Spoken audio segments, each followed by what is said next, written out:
Fala, Crato. Vamos lá, o Bruno Carvalho, ele fala assim: vocês acreditam que existe alguma chance do Bolsonaro conseguir retomar direitos políticos ou a história dele como candidato acabou? Eu acho que o Bolsonaro está numa situação muito ruim para ele, porque duvido que vão... que as mesmas pessoas que caçaram o direito dele não vão agora desfazer isso. Então eu acho que ele não recupera direito político, e eu acho que ele vai ser preso pela toda a conduta que foi esse processo. Eu acho que ele não tem como escapar nem da cadeia e nem como rever direitos políticos.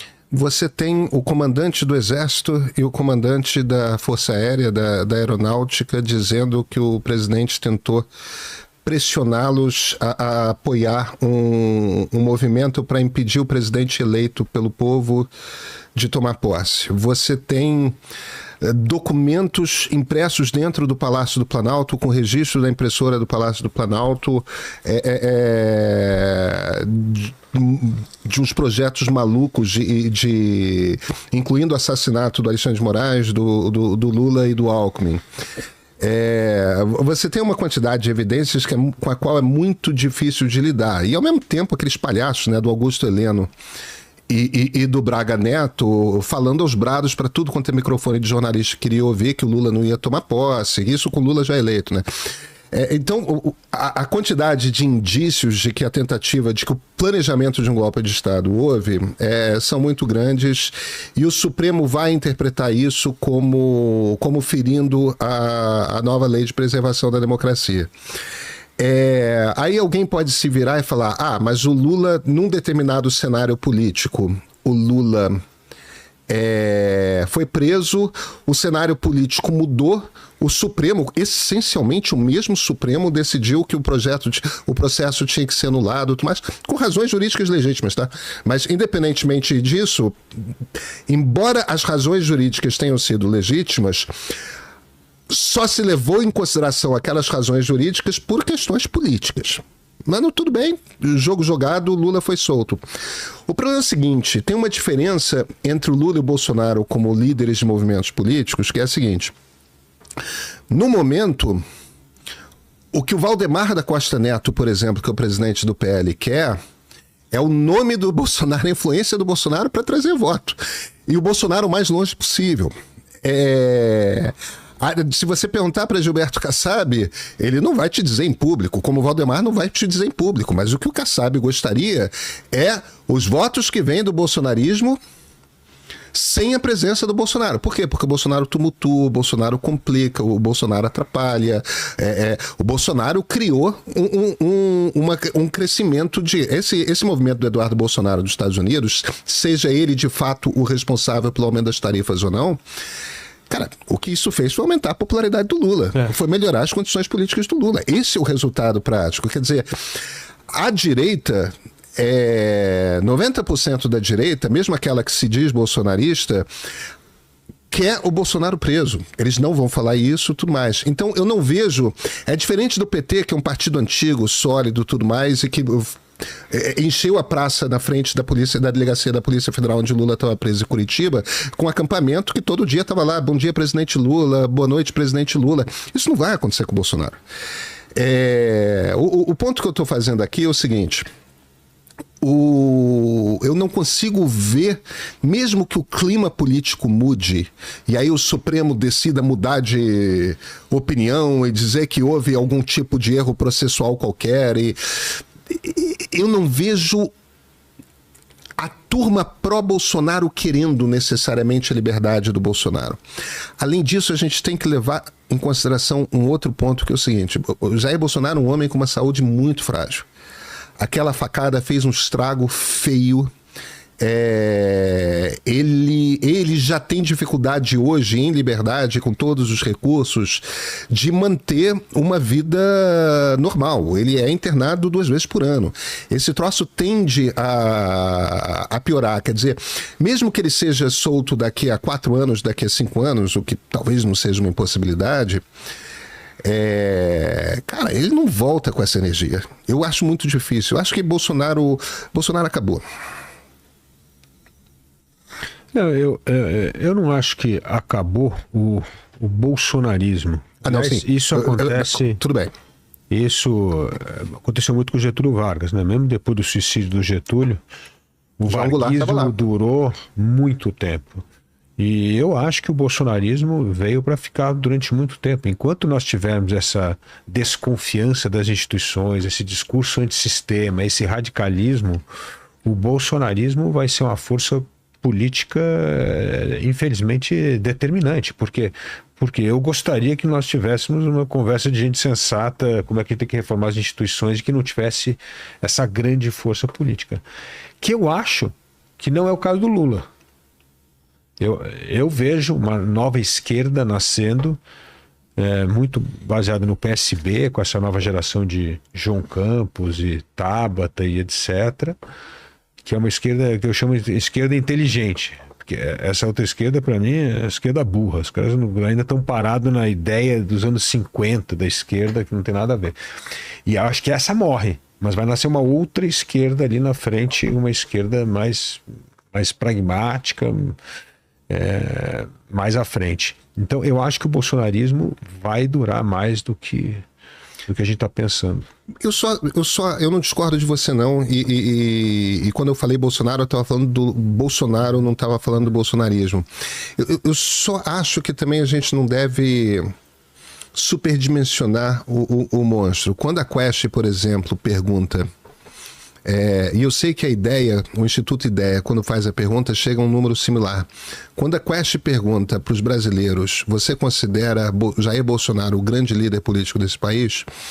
Quem responde sim é algo entre 10% e 12% da sociedade. Isso não quer dizer que as pessoas não possam votar no Bolsonaro, mas aquelas que você poderia dizer que fazem parte daquele movimento orgânico são aquela turma que a gente poderia dizer que está na extrema-direita brasileira, ou na ponta mais à direita do espectro político brasileiro, e que a diferença, me parece, Felipe, é que não é que eles não existissem antes, é que eles passaram a encontrar um líder e a partir de um líder se organizaram. Mas eu não consigo ver como um movimento maior do que ele. Eu vejo do que isso. Seguinte, eu vejo que é a defesa dos valores conservadores. E a gente tem uma sociedade que é isso mesmo. Mas aí eu acho que não é o bolsonarismo mais. Não, então, o que eu estou dizendo é assim, eu acho que o bolsonarismo é um pouco diferente até do Bolsonaro, porque eu acho que ali tem várias correntes, né? Mas eu vejo que essa corrente de uma força política conservadora na defesa da família tradicional, da religião, da propriedade privada, do agronegócio, eu sinto que esse é um momento conservador que vai ficar durante muito tempo até se recuperar toda a confiança nas instituições brasileiras, que eu acho que vai demorar muito tempo. Então, e eu acho, eu sempre falo assim, que a gente precisa do contraponto, que seria uma esquerda à la PSDB. É essa esquerda que a gente está precisando lá, sabe? Precisa desse contraponto também. A gente não pode ter só uma visão de um lado. Mas pra gente, aí você começa a voltar a ter um diálogo de conservadores e de uma esquerda mais moderada, tal. Porque o jeito, e isso não é um fator só do Brasil, né, Vilela? Isso é o mundo. Você pega o partido, a gente falou, o Partido Democrata nos Estados Unidos, é um negócio inacreditável que aconteceu com o partido, e o Partido Republicano também, e na Europa a mesma coisa, você está acelerando para os extremos. Infelizmente eu acho que a gente está indo para os extremos, a gente vai ser hoje lá na Kombi, a gente vai estar no Fusca daqui a pouco, Pedro. Sans, e o bolsonarismo aí em Brasília, e o que você sente do Bolsonaro? Ele tá batido, tá confiante? Eu senti aqui no programa, um dia antes da votação, ele teve aqui, eu senti ele bem abatido, e o discurso dele é, não, eu sei que eu vou ser preso. Ele tinha essa sensação realmente que o que ia acontecer. Eu tive essa conversa hoje, inclusive, lá com pessoas que estavam, que tinham se encontrado com o presidente, depois saíram ali da sede do PL, conversaram ali em off com um grupo de jornalistas, e realmente, assim, eles destacaram o abatimento, que ele de fato está abatido, não necessariamente com a decisão em si, mas com o prospecto do que deve acontecer em breve.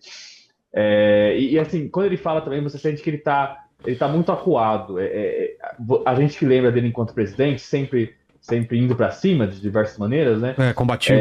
Ali você vê que exatamente, você vê que assim, o próprio discurso dele mudou bastante. Então, a decisão do Moraes de hoje, por exemplo, ela não é clara, mas ela diz que não proíbe entrevistas. Você vê ele tomando cuidado de não falar, de assim, no máximo falar, não posso falar com vocês, queria, mas não posso. Então, essa mudança de postura já é um sintoma desse abatimento. Eu acho que veio um pouco até, desde essa última internação dele, eu vejo que ele voltou ali um pouco mais. Não na mesma, no mesmo comportamento que ele tinha. Aquela cena ali no Congresso que eu tava ali também, quando ele mostra a tornozeleira e fala sobre um ex-presidente, humilhação de um ex-presidente, aquilo ali eu acho que foi muito no foi ali no impulso, porque é uma informação também que a assessoria do PL ficou sabendo da decisão do Moraes, que na nossa interpretação ali proibir entrevistas. Quando ele estava dentro da sala da Câmara, imprimiram a decisão, levaram lá para dentro, então ele ficou sabendo. Quando ele fez aquilo de mostrar a tornozeleira e falar, ele já sabia que teoricamente estava proibido de dar entrevistas. Então eu acho que ali dentro do PL, inclusive, já está meio que contratado que ele vai ser preso. Eu acho que se espera uma prisão domiciliar, meio que ali também já tá meio que assim, uma expectativa de que ele fique em prisão domiciliar pela idade avançada, por essas questões de saúde. Mas eu acho que não tem muito para onde fugir ali, não. Se fala até, enfim, tinha um pessoal mais ali extremista incentivando ele para ir para uma embaixada, mas isso também não seria uma solução que eu acho que até o próprio ex-presidente gostaria de ficar foragido. Então eu acho que essa questão dele ser condenado e dele estar numa prisão domiciliar tá meio que contratada. A não ser que, assim, algum milagre venha, e aí deve ter uma ala ali mais extremada do entorno do ex-presidente que acha que assim vai vir alguma solução mágica do governo Trump. Eu acho que ninguém sensato acredita nisso. O governo Trump tem ali seus interesses próprios e provavelmente assim essa questão toda envolvendo o julgamento do ex-presidente pode até ter de fato uma, uma, uma, uma simpatia pessoal ali, mas a grande questão aí é econômica e é uma questão que tem a ver com o incômodo com os BRICS, o incômodo com o discurso até do próprio presidente Lula, né, que fala sobre não usar mais o dólar como moeda padrão. E o caso do Bolsonaro foi um fato ali que é usado quase como bode expiatório, eu acho.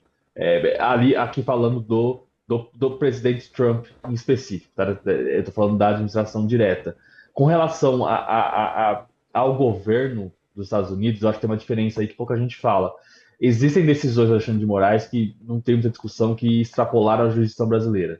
Então, de fato, assim, o governo brasileiro fala sobre defender a soberania e, em certo ponto, tem razão, porque quando tem um presidente de outro país tentando interferir num processo, ele está invadindo a soberania de outro país. Só que tem uma decisão específica do Alexandre de Moraes que foi reiterada depois dessa confusão toda, que extrapola a justiça do Brasil quando tenta notificar uma rede social que nem opera no Brasil sobre um brasileiro que tem cidadania americana. Existe uma extrapolação de soberania desse lado também. Então, acho que existe ali um 10% da ação do governo americano nesse momento que tem uma base de preocupação em, peraí, vocês estão extrapolando, tem um juiz aí extrapolando decisões judiciais dele para o nosso território. Então, isso existe de fato. Eu não acho que é isso que move o presidente Trump, mas existe preocupação de oficiais do governo americano com decisões do Alexandre de Moraes. Então, um país, obviamente, está falando dos Estados Unidos. O que é liberdade de expressão nos Estados Unidos não é o que é liberdade de expressão no Brasil, acho que nem tem que ser e nunca vai ser. Só que a partir do momento que uma decisão judicial não é clara, nesse caso extrapola, você esperar um revide é uma coisa óbvia até, né? Então o revide veio para toda a população brasileira por uma questão política, uma questão até de uma certa chantagem de, libera o presidente Bolsonaro aí, senão a gente vai meter 50% de tarifas em vocês. Mas o que se esperava, e acho que até o Eduardo Bolsonaro esperava, era uma punição à pessoa física do Moraes. Isso não veio ainda, mas eu acho que virá, e aí vai ser também o contraponto para o Trump de fato começar a negociar. Eu não acho que é do interesse também desse entorno mais próximo ali da Casa Branca que essas tarifas permaneçam. Então, tem um discurso político, e aí agora talvez, eu acho que vai acontecer, posso estar errado. Agora venham punições específicas ao ministro Moraes, e aí vem o discurso político do Trump. Olha só, negociamos aqui, então agora tem que isolar o Moraes para tentar abrir o mercado de alguma forma. Se eu for fazer uma previsão, eu acho que é isso que vai acontecer, assim. Mas com relação ao Bolsonaro em específico, essa questão da prisão está contratada e não acho que vai ter nenhuma mágica, nem de governo americano, nem de nenhum outro lugar que possa mudar essa situação. Eu não acho, inclusive, que é a expectativa dele, não.